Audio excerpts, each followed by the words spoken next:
Please welcome Norm Magnusson.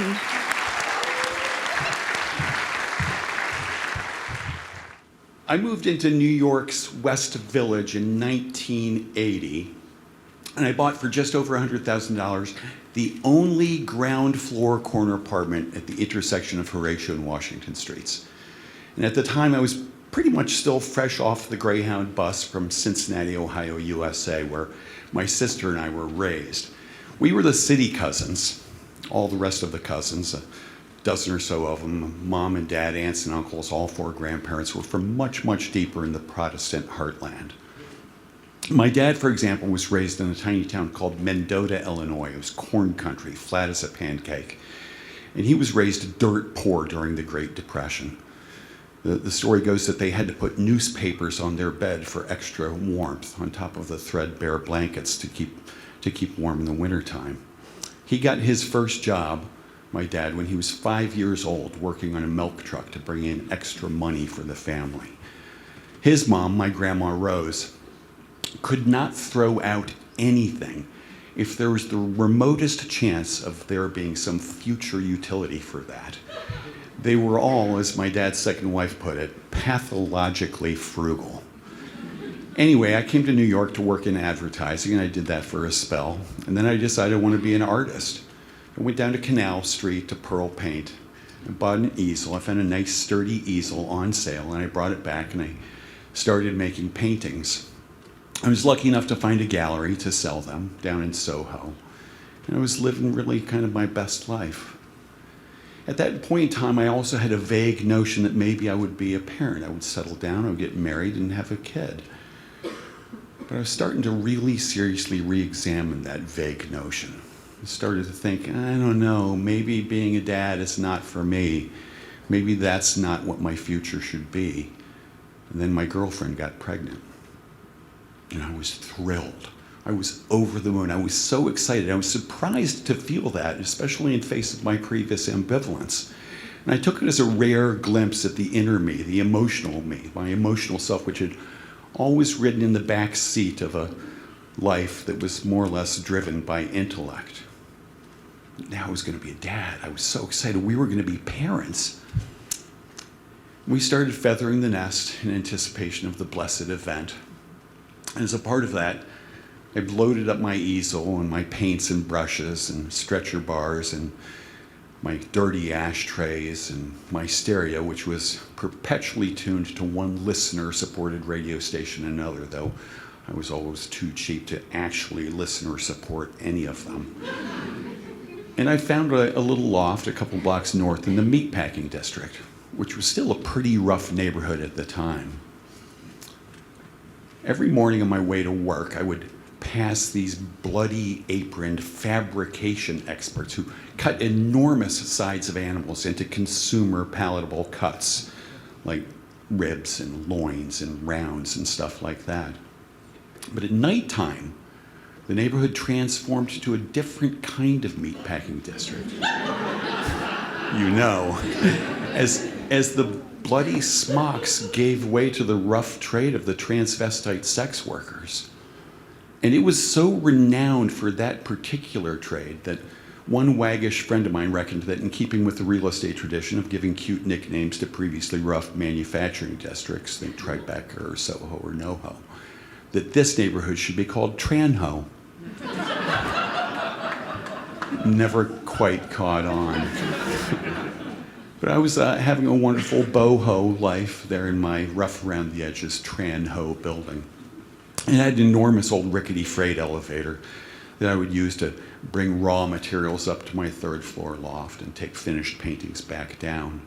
There was no intercom or buzzer system or anything like that. And this was in the days before cell phones. So if friends or art dealers or collectors came to visit, they had to go down to the street and holler up at me. And I would raise up the enormous window and throw down. I had cut a hole in a tennis ball and I'd tied a key inside. And I would sort of like gently let that out the window to the people waiting below. And on certain days, it would sort of get buffeted by the breezes coming in from the Hudson River, which was just one short block to the west. And it would fall down to their waiting arms. their waiting hands. And it was so dreamy. The entire thing was so dreamy. And then it got even dreamier when our baby came into it, Daisy. She was so gorgeous. She was really the most beautiful baby. I know a lot of people think maybe your baby was the most beautiful, but ours really was. And she was super attentive and really so observant. She would stand in the sandbox at the playground, just really take things in. And as she grew, she got, of course, more beautiful, more observant, and more special. And she grew, and she became 3 years old, and we started to think that maybe we should start thinking about sending her to school. There was a nursery school right across the street, and we always sort of imagined, I guess, that we would just sort of send her there, walk over and write a check and get her in, and Bob's your uncle. Well, neighborhood parents informed us, oh, no, that's not how school works in New York City. Turns out, really, we should have gotten her on a waiting list when she was still in utero. There was some small bit of sympathy from the other parents in the neighborhood for our egregious parental ineptitude. And then one day on the playground, we got a little bit of sandbox intel. It turned out that the nursery school across the street was looking for one more little girl to round out its roster of incoming 3-year-olds.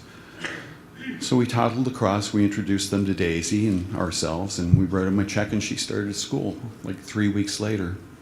And it was so wonderful. All the teachers had like masters or PhDs in early childhood development from the Bank Street College, which I've never heard of.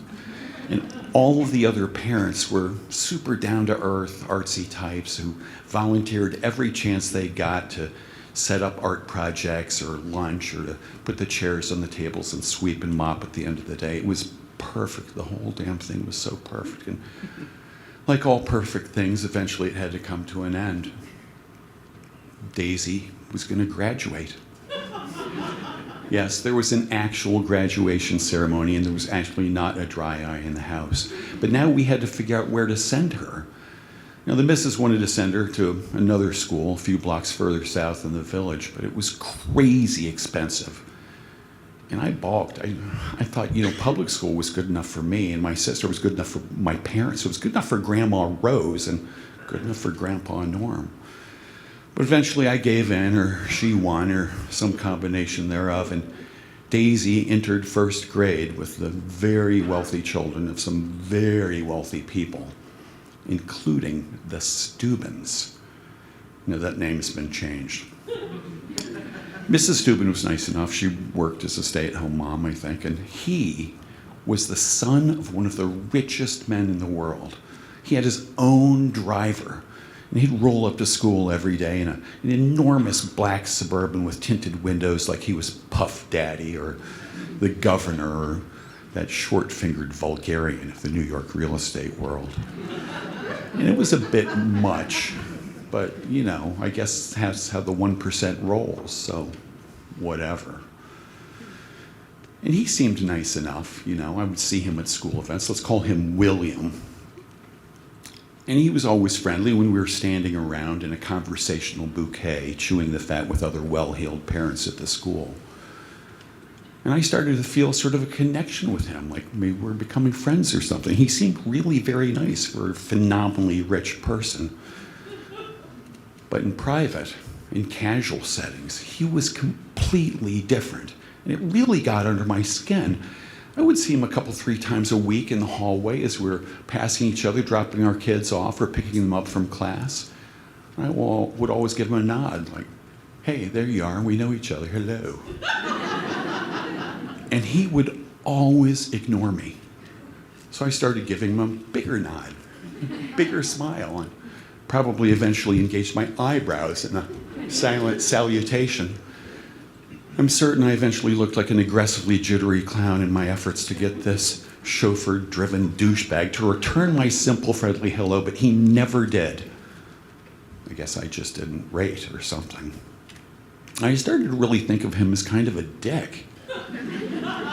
Now, in and amongst all this, one evening, me and Mrs. were out for beers with John and Olga, who also had a kid in the class.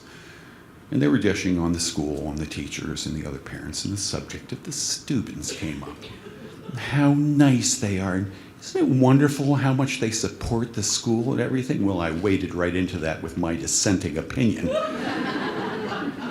That he was a douchey snob who couldn't even return a simple hallway hello. I shared my well-reasoned opinion that that's what he was, and I recounted my story of ever-escalating smiles and nods and eyebrows. And I told them that's what I thought, and they all shocked.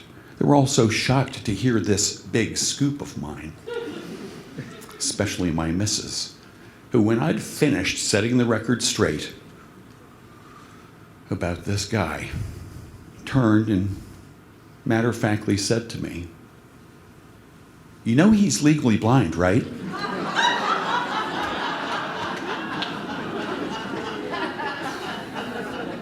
I did not know that.